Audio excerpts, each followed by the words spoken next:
पाकिस्तान एक ऐसा देश है जो आतंकवाद की वजह से पूरी दुनिया में बार बार शर्मिंदा होता रहता है और हालात ये हैं कि पाकिस्तान अंतर्राष्ट्रीय बिरादरी में अब अपनी गर्दन उठाकर चल भी नहीं पा रहा है, क्योंकि दुनिया से नजरें मिलाकर बात करने के लिए पाकिस्तान को यह साबित करना होगा कि वो आतंकवाद का साथ देना छोड़ देगा।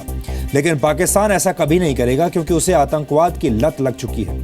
पाकिस्तान दुनिया के कोने में खड़ा होकर आतंकवाद वाला नशा करता है। उसके सिर पर न्यूक्लियर नशा भी हावी है। इस नशे के बाद उस पर आतंकवाद वाली अकड़ हावी हो जाती है। लेकिन अब भारत की कोशिशों के बाद पाकिस्तान की आतंकवाद वाली गर्दन पर दुनिया के शक्तिशाली देशों ने कूटनीतिक फंदा कस दिया है। पूरी दुनिया अब धीरे धीरे मान रही है कि पाकिस्तान आतंकवाद की एक वेंडिंग मशीन बन चुका है, जहां से सस्ते दामों पर तत्काल व्यवस्था के तहत आतंकवाद से जुड़ी सारी योजनाएं और सामान मिल जाते हैं। उरी में भारतीय सेना के जवानों पर हमले के बाद पाकिस्तान को पूरी दुनिया का तिरस्कार झेलना पड़ रहा है। हम आपको बताएंगे आज कि दुनिया के किस बड़े देश ने पाकिस्तान को क्या संदेश दिया है। रूस को भारत का पुराना और सबसे भरोसेमंद दोस्त माना जाता है। रूस ने हर मुश्किल हालात में भारत का साथ दिया है। उरी में हुए आतंकवादी हमले के बाद रूस ने एक बयान जारी किया।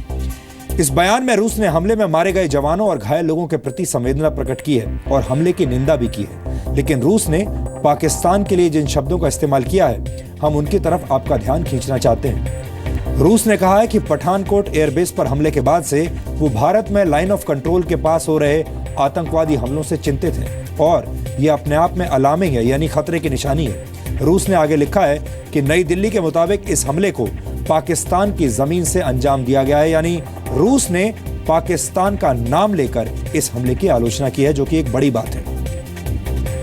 इसी तरह फ्रांस ने भी पाकिस्तान पर निशाना साधा है। फ्रांस ने अपनी आधिकारिक प्रतिक्रिया में कहा है कि यह हमला याद दिलाता है कि भारत और फ्रांस दोनों आतंकवाद से पीड़ित हैं। फ्रांस अपने रणनीतिक साझेदार और दोस्त भारत के साथ खड़ा है। अंतर्राष्ट्रीय कानूनों के तहत आतंकवादी संगठनों के खिलाफ कार्रवाई होनी चाहिए। फ्रांस ने पाकिस्तान से संचालित होने वाले आतंकवादी संगठनों का नाम लेकर कहा है कि लश्कर-ए-तैयबा, जैश-ए-मोहम्मद और हिजबुल मुजाहिदीन के खिलाफ कार्रवाई की जाए।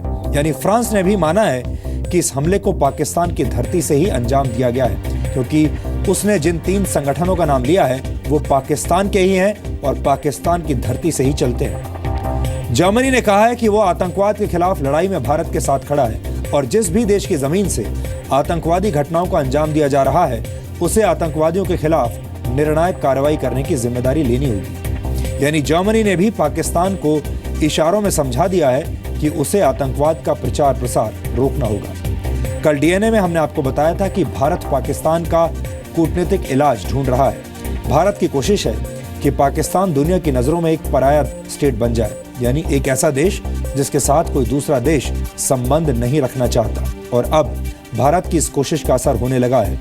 कहा जा रहा है कि भारत के दबाव के बाद रूस पाकिस्तान के साथ अपनी मिलिट्री एक्सरसाइज को रद्द कर सकता है। पाकिस्तान और रूस पहली बार एक साथ एक युद्धाभ्यास करने जा रहे थे। ये मिलिट्री एक्सरसाइज 24 सितंबर से 7 अक्टूबर तक होनी थी, लेकिन अब ऐसा कहा जा रहा है कि रशिया पाकिस्तान के साथ ये एक्सरसाइज नहीं करेगा। साथ ही रशिया पाकिस्तान के साथ Mi-32 हेलीकॉप्टर की डील पर भी फिर से विचार कर सकता है। हालांकि ये खबरें सूत्रों के हवाले से आ रही हैं और अभी हम इनकी पुष्टि नहीं कर सकते, लेकिन इस बात से इनकार नहीं किया जा सकता कि अब किसी भी देश के लिए पाकिस्तान के साथ खड़े होना शर्मिंदगी की वजह बन चुका है और कोई भी देश ये नहीं चाहेगा कि दुनिया उसे एक आतंकवादी देश के दोस्त या हमदर्द के तौर पर देखे। इस पूरे मामले में चिंता की बात यह है कि रशिया और फ्रांस को छोड़कर किसी भी बड़े देश ने पाकिस्तान का नाम लेकर उस पर दबाव बनाने की कोशिश नहीं की है। सब ने सिर्फ आतंकवाद के खिलाफ डायलॉग्स मारकर अपनी जिम्मेदारी पूरी कर ली है और ऐसे देशों में अमेरिका भी शामिल है। सिर्फ रूस एक अकेला ऐसा देश है जिसने पाकिस्तान का नाम लिया है और फ्रांस दूसरा देश है जिसने पाकिस्तान का नाम तो नहीं लिया, लेकिन 3 आतंकवादी संगठनों का नाम लेकर पाकिस्तान की तरफ एक इशारा जरूर किया है। इसीलिए हम कल भी आपसे ये कह रहे थे कि मान लीजिए अगर भारत पाकिस्तान के खिलाफ कोई बड़ी सैन्य कार्रवाई करता है या कुछ सर्जिकल स्ट्राइक्स भी अगर करता है, तो ये देखने वाली बात होगी कि पश्चिमी देश अमेरिका जैसे देश किस हद तक भारत की इस कार्रवाई का साथ देंगे, क्योंकि इस बार भी अमेरिका ने पाकिस्तान का नाम नहीं लिया, अमेरिका ने आतंकवादी संगठनों का नाम नहीं लिया और एक बहुत ही कॉपी बुक स्टाइल से अपनी एक स्टेटमेंट भारत को भेज दी। हमने आपको पहले भी बताया कि पाकिस्तान के प्रधानमंत्री यूनाइटेड नेशंस जनरल असेंबली में कश्मीर वाली झूठी बातें करने के लिए वहां पर पहुंच चुके हैं, लेकिन वो आतंकवाद पर किसी को कोई जवाब नहीं देना चाहते। न्यूयॉर्क में उनसे उरी में हुए आतंकवादी हमले से जुड़े सवाल भी पूछे गए। एक भारतीय पत्रकार ने नवाज शरीफ से सवाल पूछने की कोशिश की तो उन्होंने अपना मुंह खोलने से इनकार कर दिया। इसी तरह पाकिस्तानी प्रधानमंत्री को विदेश मामलों में सलाह देने वाले सरताज अजीज की बोलती भी बंद हो गई और वो भारतीय न्यूज एजेंसी के सवालों का जवाब देने से बचते हुए नजर आए। नवाज सर एक सवाल ले लीजिए सर। जम्मू कश्मीर में जो अभी अटैक हुआ है, Excuse me, not now. Sir, Not now. sir, Very, पूरी very attack पे sir. Excuse me, sir. Not now, please. Please. We are asking sir.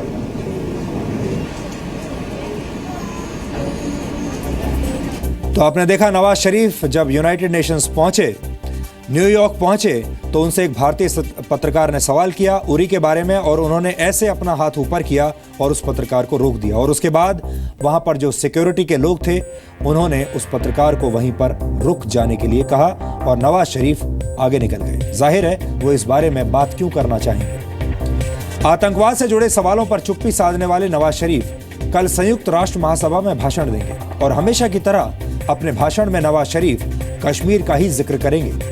लेकिन यह देखना बहुत दिलचस्प होगा कि एक आतंकवादी देश शांति के कबूतर उड़ाता हुआ कैसा लगता है। कल हम आतंकवाद पर नवाज शरीफ की इसी स्टैंड अप कॉमेडी का विश्लेषण करेंगे और आपको विस्तार से बताएंगे कि कैसे यूनाइटेड नेशंस में पाकिस्तान के गले में भारत का कूटनीतिक फंदा इतना तेजी से कसेगा कि पाकिस्तान के पास बचने का कोई रास्ता नहीं रहेगा। यह पूरा विश्लेषण हम कल रात डीएनए में करेंगे।